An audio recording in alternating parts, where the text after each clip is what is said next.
Have you ever just stopped and felt kind of lost? Like you're just going through the motions, but you don't really have a solid grip on where you're headed? Well, today, we're going to talk about how to get from that exact state of confusion to a place of real control. We'll do it by blending three very different ways of thinking to help you build a more powerful and intentional life. What am I even doing with my life? You know, it's that question that just pops into your head in those quiet moments, right? That feeling of being stuck, watching the days just fly by without any real purpose. This one question, this is the starting point for everything we're about to unpack. Okay, let's dive into this. To really get this feeling, let's talk about someone named Arav. He's 32, he's got a decent job, a family, and from the outside, everything looks pretty okay. But on the inside, he feels totally trapped, just stuck in this endless loop of work, bills, and pressure, with zero real satisfaction. Arav is basically all of us when we get that nagging feeling that there's got to be more to life than this. So how do you even begin to break out of that confusion? Well, the very first and honestly the most important step is to find clarity. Now, this isn't just about making a to-do list or a 5-year plan. It's about digging deeper and figuring out why you're even making a plan in the first place. It's all about finding your personal why. The best way to think about clarity is like it's your own internal compass. It doesn't just show you the path in front of you, it tells you which destination is actually yours. It's what lets you tune out all the noise and distractions so you can pour your time and energy into the things that will genuinely make your life better. To get this clarity, Arav started with a really simple but incredibly powerful exercise.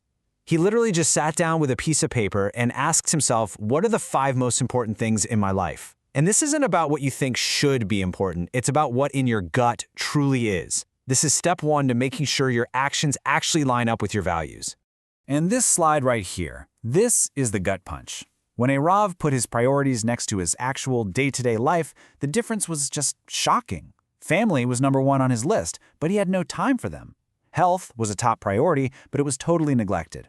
And this gap, right here, between what we say we value and what we actually do, that's exactly where all that confusion and frustration comes from. So, to fix that gap, the next move is to start getting rid of all the junk that's holding you back. And you start with the physical stuff. You know, the messy desk, the closet overflowing with clothes you haven't worn in years. All that physical clutter isn't just stuff. It creates mental clutter too. Seriously, clearing your space is one of the fastest ways to start clearing your mind. Okay, next up is the mental clutter. We all know this one.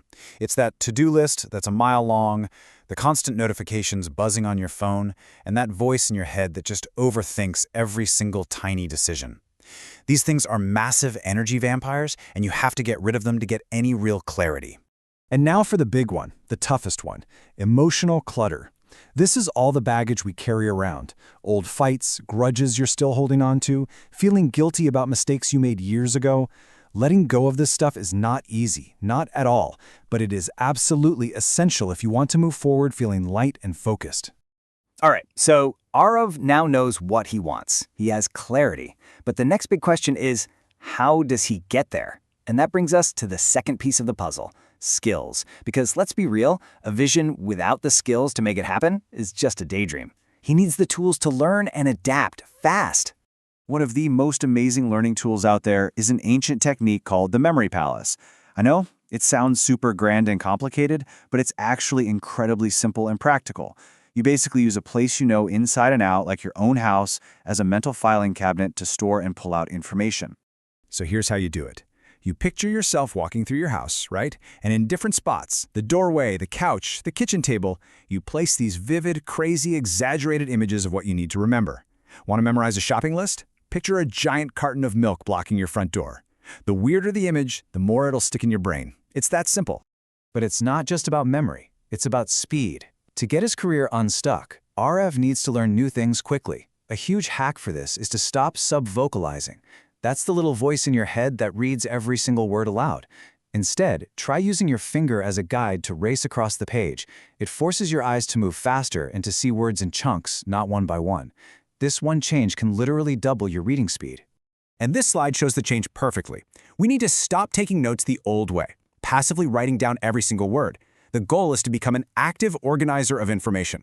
Instead of long, boring lists, think in mind maps.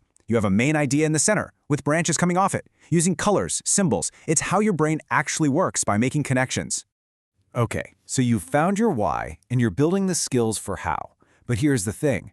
Personal growth doesn't happen in a vacuum. For Arav to really get his career going, it's not enough to just learn new stuff. The final piece of this puzzle is understanding the world around you, the social dynamics that really decide who gets ahead. This isn't about being manipulative. It's about being smart and strategic. So, to kick things off, let's start with a really provocative question.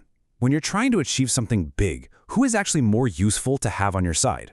A friend or a former enemy? The answer, according to Robert Greene's The 48 Laws of Power, is probably not what you think. The logic here is kinda wild, but it makes sense when you think about it. Friends can easily get envious. They might start to take you for granted. But a former enemy, someone you've managed to win over, they have way more to prove, and they can often become your most loyal and dedicated allies because there isn't all that messy emotional history. Now, this next law is pure strategy. If people have no idea what your real goal is, they can't prepare to block you or try to sabotage you. By keeping your long-term plans to yourself, you keep everyone else off balance and give yourself the freedom and space you need to actually make your moves. Oh, I love this one. This law is a total game changer. Think about it. Trying to win an argument almost never works. People just dig in their heels and get resentful. But you know what does work? Showing them. A real, tangible result that people can see with their own eyes is 1,000 times more powerful than any argument you could ever make. Basically, let your actions do all the talking.